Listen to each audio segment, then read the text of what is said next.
Buen día, gente de Laburar. Estamos de regreso para comentar todas las actualidades de Argentina y de Brasil de estos últimos días y comentar todo sobre Bolsonaro, Alberto Fernández, Javier Milei, entre otros referentes de Argentina y de Brasil. El fiscal general de Brasil abre una causa contra Bolsonaro por sus dichos en contra del Tribunal Superior Electoral, desde su total libertad de expresión, explicando por qué el sistema él considera que es fraudulento y por qué debería cambiarse a un voto impreso. Este es otro intento de la izquierda por quitar a Bolsonaro del poder, un presidente excelente que ha hecho excelentes medidas en todos los sentidos económicos, sociales y de todo, y ha mejorado mucho la situación de Brasil y ha preparado un futuro muy bueno al avanzar en políticas de flexibilización del Mercosur, avanzar en general en una postura mucho más liberal en lo económico, aparte de tener claras las ideas, ir en contra de la ideología de género, ir en contra del feminismo y todas estas ideas locas que tiene la gente ahora en la actualidad y que son locuras que nadie tiene que creer porque no tienen ningún sentido y solo perjudican a la población, como es el comunismo, el socialismo y todas esas cosas locas. No hay nada más dictatorial que prohibir la libertad de expresión. Manifestaciones en contra del presidente Bolsonaro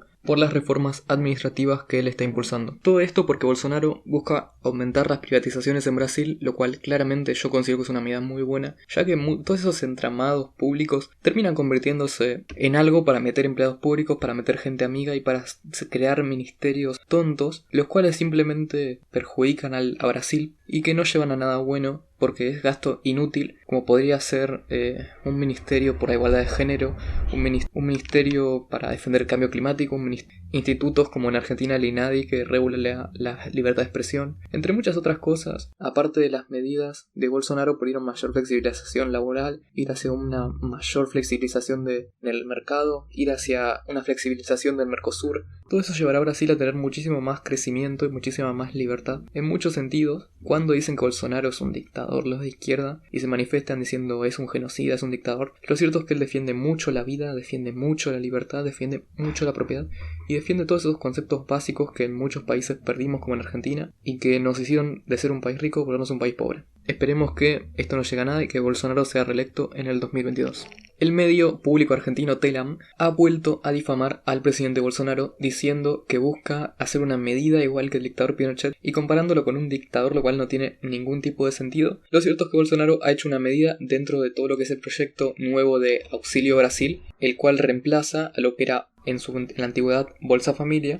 Busca que en vez de que sean públicas las instituciones como un jardín de infantes, como guarderías, que sean vouchers que tengan las familias más necesitadas. Todo esto para que vayan a instituciones privadas en vez de que sea todo público. Lo cierto es que esa es una medida muy buena que hace que la gente que no se lo puede permitir, de muy bajos recursos, pueda ir a esas instituciones en un país que tiene índices de pobreza altos como puede ser Brasil y Latinoamérica en general, para que puedan enviarlos y que puedan seguir trabajando y que puedan tener un futuro mejor. Y lo cierto es que esto es mejor que si lo administrara el sector público. Obviamente este sistema de vouchers es muchísimo mejor que si hubieran directamente entidades públicas que hagan ese tipo de cosas. Y el medio Telam lo compara con Pinochet simplemente porque haya sido una medida similar. Una comparación ridícula, porque vos podés hacer la misma medida con una persona que no está con tu misma ideología o que tiene una ideología completamente contraria y justo coinciden en una misma cosa y por eso no sos esa misma cosa, no es como que podés coincidir en una única cosa. Por ejemplo, los animalistas coinciden en la protección de los animales como lo hacía Hitler en el pasado y no por eso son nazis. Bueno,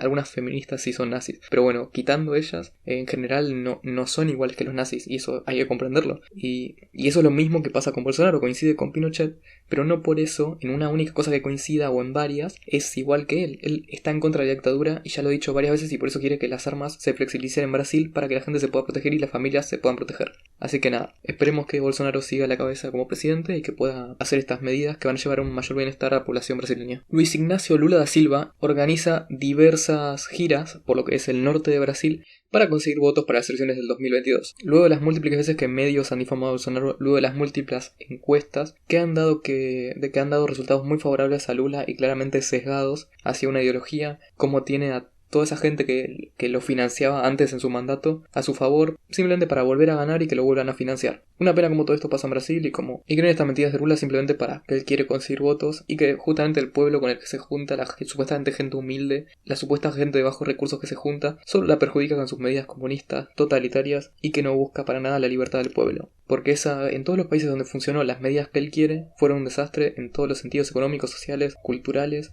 Quiere destruir todo, quiere destruir empresas, quiere destruir trabajo. ¿Por qué? Porque aman tantos a los pobres que no hacen más que multiplicarlos. Una pena como Lula está creciendo en algunas encuestas, obviamente todas están pagadas, todas son mentiras, pero sí es cierto que si llega a haber un balotaje va a ser entre Lula y Bolsonaro, y claramente es una pena que haya gente que respalde a Lula da Silva después de todo lo corrupto que fue, después de que esté a punto de estar en una segunda instancia condenado, lo cual lo inhabilitaría políticamente, y esperemos que eso ocurra para que se quede en evidencia quién es Lula da Silva y cómo es tan corrupto. Masivas marchas en Puerto Rico en contra de la ideología de género, protagonizadas por Agustín Laje. Así que bueno, les dejo unos extractos muy buenos sobre esas marchas y cómo Agustín Laje es una persona que defiende muy bien los ideales correctos en Puerto Rico, aunque él sea argentino, y explica perfectamente qué pasó en Argentina y qué va a pasar en todos los países si se dejan entrar esas ideologías locas al Congreso. Pero esa ideología que nos dice que el género es toda nuestra sexualidad, nos está en verdad ocultando una variable que es determinante de nuestra vida sexual, que es la variable del sexo. La ideología de género es una agresión al sexo. La ideología de género pretende aniquilar el sexo, es decir, pretende aniquilar nuestra biología sexual, haciéndonos creer que nuestra sexualidad es reductible a un conjunto de arbitrariedades culturales. Están culpabilizando permanentemente al hombre, están demonizando permanentemente al hombre y están permanentemente victimizando a la mujer, y más aún la están masculinizando. Y seamos sinceros, estamos siendo ordenados. Nosotros estamos recibiendo órdenes de un grupo minúsculo, que se apalanca con la prensa. Van a ver ustedes mañana seguramente, o la prensa no cubre esto, no lo van a cubrir. ¿Por qué? Porque nos invisibilizan, o no lo cubren, o nos tachan de homofóbicos, odiadores. Ahora bien, hagan una marcha feminista o del lobby LGBT y así sean 5 personas en esa manifestación, la prensa va, le sacan la mejor fotografía, le hacen los mejores reportajes, le dan la primera plana. Yo vengo de Argentina, donde lamentablemente nosotros no nos organizamos hace tiempo. No nos organizamos así. Y hoy estamos pagando las consecuencias. Hoy los parásitos del género reciben mucho más dinero que toda la cartera de seguridad y defensa de Argentina. Hoy los parásitos del género reciben más dinero para políticas públicas que el dinero que recibe el Poder Judicial en la Argentina. ¿Han resuelto algún problema en la Argentina con años de la cantinela inservible del género? No se ha resuelto ningún problema. La violencia no ha bajado, ¿saben qué? Ha subido. Lo que llaman feminicidios no han bajado, ¿saben qué? Han subido. Lo que llaman violencia de género, ¿saben qué? No ha bajado, ha subido. Lo mismo ha pasado en España, otro país al cual se le prometió a la gente: el género nos va a salvar, nos va a hacer libres, nos va a hacer pacíficos. Mentira, la violencia allí también aumentó. Multitudinarias marchas en contra del gobierno con piedras. ¿Por qué se dio esto? Para recordar a los fallecidos por las víctimas del coronavirus, por la pésima gestión sanitaria, económica y en todos sentidos del gobierno de Alberto Fernández, y por la polémica foto que ha rondado de él incumpliendo sus propias normas de cuarentena. Llevaron piedras por cada ser querido que perdió la gente y por cada persona que murió por culpa de la mala gestión en todos sentidos de este gobierno. Así que nada, les dejo unas escenas de las marchas y cómo la gente está harta de este gobierno y está harto del socialismo, de la corrupción, del comunismo, y cómo va a hacer que en estas elecciones el presidente tenga la menor representación posible y su partido le vaya muy mal. O sea, 3 días la vacunaron tarde. ¿Cuántos años tenía? 77 años. Mi viejo también tuvo COVID. Estuvimos internados los 3, mi mamá, mi hermano y yo al mismo tiempo. Nunca más vimos a mi vieja, nunca más la vimos, no supimos de ella, no pudimos hablar por teléfono. Es de un nivel de soledad, de crueldad, es completamente inhumano. Y este homenaje es como lo más cercano que tenemos a poder despedirnos. Pero el enojo que yo por lo menos tengo, y expreso por mi persona, el enojo que tengo adentro con que no la hayan vacunado a tiempo, con que no la hayan vacunado en enero, que haya tenido una chance de sobrevivir a esta pandemia, es enorme. Vamos a hacer una rápida comparación sanitaria entre Argentina y Brasil sobre los datos del día 18 de agosto, así que vamos con dos comparaciones, vacunados y contagios. Primero con los contagios, tenemos a Brasil que tuvo 41.714 contagios y Argentina 9.764. Si lo pasamos a la población de Brasil serían 45.891, lo cual serían un 10% por encima Argentina que Brasil. Después, si analizamos los muertos en Brasil del día miércoles, tenemos que son 1.064 y en Argentina 247. Si lo pasamos a la población de Brasil serían 1.161, lo cual sería un 10% otra vez Argentina que Brasil. Y todos estos datos teniendo en cuenta que hay dudas sobre la medición de los muertos en Brasil y unas posibles cifras infladas en Brasil de fallecidos. Y hablando que en Argentina hay muchas sospechas de que las cifras están desinfladas y que hay un retraso en los muertos enorme que todavía no se ha ajustado, como pasó en Perú, que terminó pasando de estar entre los que más muertos tenían, por ejemplo Perú, a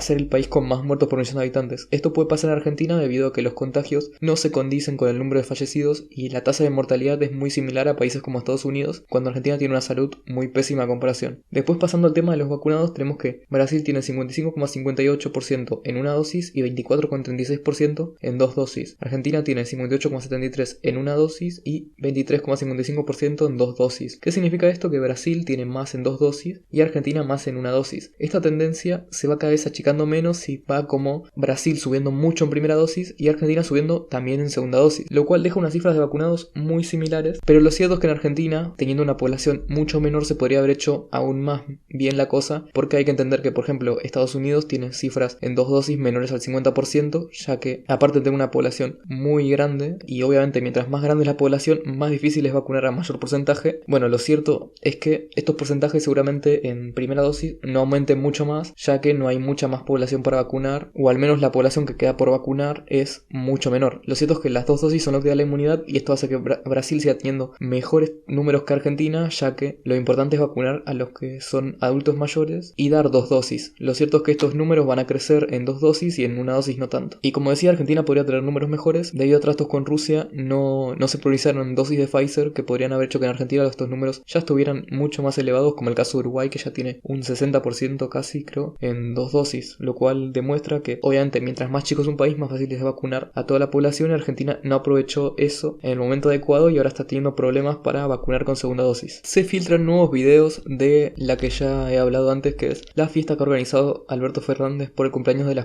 su esposa el año pasado en plenas restricciones, las cuales demuestran no solo la inmoralidad del presidente y de la primera dama, sino también demuestran cómo era mentira todo lo que decían de cuidar la salud, y simplemente mientras todo el pueblo estaba encerrado tratando de controlar el virus que no se controló, ellos estaban de fiesta pasando por encima de todos nosotros, mientras cerraban negocios, no te dejaban ver a tus familiares fallecidos, no te dejaban hacer un velatorio, no podías ver ni a tus amigos, ni a tu pareja, ni a nadie. En cambio ellos estaban de fiesta haciendo lo que les apetecía, simplemente por creerse que son superiores a nosotros por tener la presidencia y tener el gobierno, y por eso se creían superiores a todos y que podían hacer lo que quisieran. Pero lo cierto es que fue absolutamente injusto el encierro, inconstitucional, y el presidente debería estar juzgado por esto, pero mucha parte de la oposición no se atreve a hacerlo porque también seguro tienen muertos abajo de la alfombra. Así que nada, paso a mostrar el video que se filtró.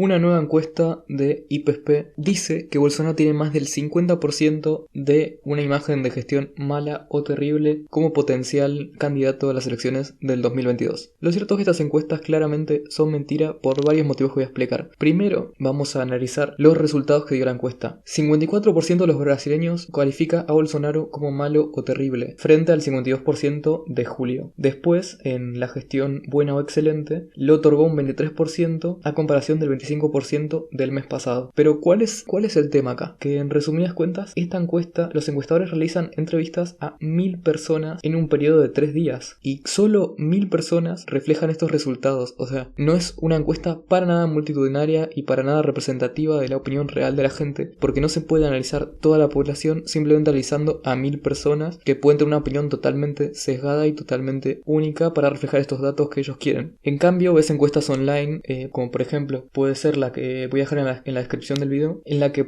ya tiene casi 1 millón de votos, lo cual serían 100 veces más personas de la que tuvo esa encuesta, y estamos hablando de que Bolsonaro tiene unos niveles de intención de voto superiores al 49% y a punto de llegar a ganar en primera vuelta, y en cambio Lula solo tendría 22%. Javier Milei no para de crecer en las encuestas para diputado por la ciudad de Buenos Aires y preocupa mucho a Juntos por el Cambio. Lo cierto es que la candidatura de Javier Milei cada día crece más en popularidad, cada día crece más en intención de voto, y un promedio de 8 encuestas ha dado aproximadamente un 8% de los votos a Javier Milei, y la encuesta que más le da incluso por encima del 12-13%, lo cual demuestra, y esto está en ascenso semana tras semana. Lo cierto es que en mis estimaciones es muy probable que alcance más de un 10% y pueda de 2 a 3 diputados en una circunscripción la cual no están en juego tantos diputados como puede ser la provincia de Buenos Aires o otros sectores, pero lo cierto es que está en un constante aumento a comparación de fuerzas de Juntos por el Cambio, que están en una caída bastante grande en intención de voto, ya que los candidatos de Juntos por el Cambio, por ejemplo la candidata Patricia Bullrich, que es una de las mejores candidatas que tenía Juntos por el Cambio, se bajó de la candidatura dejando a María Eugenia Vidal y a un montón de candidatos muy tibios, y la muy posible derrota de Ricardo López Murphy, que es un sector más de derecha dentro de la interna de Juntos por el Cambio, que seguramente pierda y no termine siendo el candidato final para después de las primeras elecciones, porque son primero las PASO y después las elecciones oficiales a diputados. Básicamente no va a llegar y seguramente ni siquiera entre al Congreso, y eso haga que crezca aún más la figura de Javier Milei y seguramente alcance 2-3 diputados o incluso puede que más si sigue creciendo el fenómeno. Kicillof, gobernador oficialista de la provincia de Buenos Aires, muy afín al gobierno y mucho más extremo incluso que el presidente de la nación en sus ideas comunistas, se gasta más de 9 millones de pesos en distintos materiales fotográficos para poder hacer campaña. Todo esto con dinero de los contribuyentes, todo esto en plena crisis económica, crisis social, crisis sanitaria y crisis en muchos sentidos en la Argentina. Se gasta el dinero importante de los contribuyentes en hacer campaña política, debido a que la intención de voto en provincia de Buenos Aires es la peor de la historia. Incluso se habla de que podría perder la provincia de Buenos Aires, la cual es el bastión prácticamente del oficialismo, y que se esperaba hasta hace poco sacar más del 45% de los votos en provincia, y las encuestas dan números muy por debajo, incluso una victoria de Juntos por el Cambio sumando a sus dos candidatos que lo pondrían por encima incluso del Frente de Todos en provincia de Buenos Aires, lo cual preocupa mucho a Kicillof y demuestra el desgaste que está teniendo el gobierno y la mala imagen que tiene la gente después de todos los recientes escándalos que han ocurrido. Así que esperemos que sigan cayendo en intención y que nada de lo que hagan consiga que remonten. Javier Milei firma un compromiso con la Asociación de Contribuyentes Argentinos en el programa de Viviana Canosa. Esto que firmó Javier prometió explícitamente firmado no subir ni crear ningún impuesto y aparte eliminar todo lo que pudiera y estuvieran a su alcance. Al fin alguien que de verdad se preocupa por la gente y de verdad quiere un bienestar y no piensa en sus privilegios de político y hacer una política mucho más intervencionista como quieren los demás, sino que quiere ir a una mayor libertad de mercado y muchas propuestas que impulsan tanto a la libertad económica, a la importancia del sector privado y a que el Estado moleste lo menos posible en una economía tan intervencionista y tan repleta de impuestos como es la Argentina. Y dijo explícitamente, si no cumplo con esto, que se lo reclamen directamente apedreándolo. O sea, directamente que si no cumple su palabra, que lo maten. Charlie Cardoso, concejal de Juntos por el Cambio en Rosario, Santa Fe, dice, todo aquel que tenga planes lo vamos a poner a trabajar. Él está totalmente harto de los sectores más tibios, de Cambiemos, los sectores que menos combativos, que no se le plantan al gobierno, y esto pasa en varios sectores de Juntos por el Cambio de las provincias. Por ejemplo, Luis Juez en Córdoba, también por Juntos por el Cambio, y dice lo siguiente: el asistencialismo eterno somete a las personas. El único camino de progreso real y digno es el trabajo. Le pedimos al municipio que se encargue de exigir tareas laborales y capacitar a todo aquel que cobre un plan social en Rosario y así devolverle a nuestros jóvenes el significado de ganarse el mango a partir del esfuerzo propio. Sin duda nada que agregar a esas palabras, las considero muy válidas y considero que es lo mejor, y que justamente un plan no se vuelva algo de lo que vivir, sino que se vuelva algo temporal para la gente necesitada para poder conseguir un trabajo real, porque no hay mejor plan que tener un trabajo. Y por último dice, con esta medida no solo se educa, sino que además se le permite al municipio ahorrar dinero a partir de la asignación de tareas, como por ejemplo el ciudadano y mantenimiento de parques y plazas, dinero que a fin de cuentas es de todos los rosarinos. Él es de Rosario y lo cierto es que tiene una propuesta muy buena y que esperemos que se lleve a cabo, pero lo cierto es que los sectores más tibios de Juntos por el Cambio no van a querer y seguramente la tiren abajo. Estamos acostumbrados a ver cómo la izquierda se vanagloria de defender manera a los pobres y dice que ellos son los verdaderos defensores del pueblo, pero lo cierto es que lo hacen siempre hablando de su iPhone, siempre hablando desde su propiedad millonaria, siempre hablando desde la riqueza que generaron a raíz del Estado y nunca defienden a la gente y a los trabajadores, ya que sus ideas están totalmente equivocadas y el comunismo está totalmente equivocado. Un caso de esto es Manuela Castañeira, la cual, cobrando más de 100.000 pesos ejerciendo la docencia muy por encima de lo que es la media argentina en ese ámbito, dice explícitamente que el capitalismo no va más. Una ridiculez como el único sistema que genera riqueza, que genera empleo, que hace que la gente salga de la pobreza, quiere quitar ese sistema e imponer el comunismo en un país que necesita todo lo contrario de la mayor libertad posible en lo económico, en lo social. Quiere incluso imponer un salario mínimo de 100.000 pesos, una locura. Lo cierto es que el salario mínimo se utiliza en ciertos países para subir a veces un poco lo que es el sueldo mínimo que gana la gente, pero lo cierto es que el salario mínimo en sí, subirlo en exceso, no sirve de nada, porque justamente al no poder contratar a un precio tan elevado a los trabajadores con el salario mínimo, lleva a muchas empresas que no son de las más grandes a contratar en negro y termina haciendo que la economía informal y los impuestos que paguen hacia el Estado sean mucho menores incluso que si tuvieran un salario mínimo mucho más bajo, unas regulaciones mucho menos exigentes, y genera el efecto totalmente contrario al que quieren generar y destruyen trabajo, generan pobreza y en general perjudican a la economía y a la sociedad muchísimo estas políticas. Si les gustó, denle me gusta, suscríbanse y compártanlo con todos. Hasta la próxima. Y si te gustó este video, recordá que puedes ver más similares a continuación.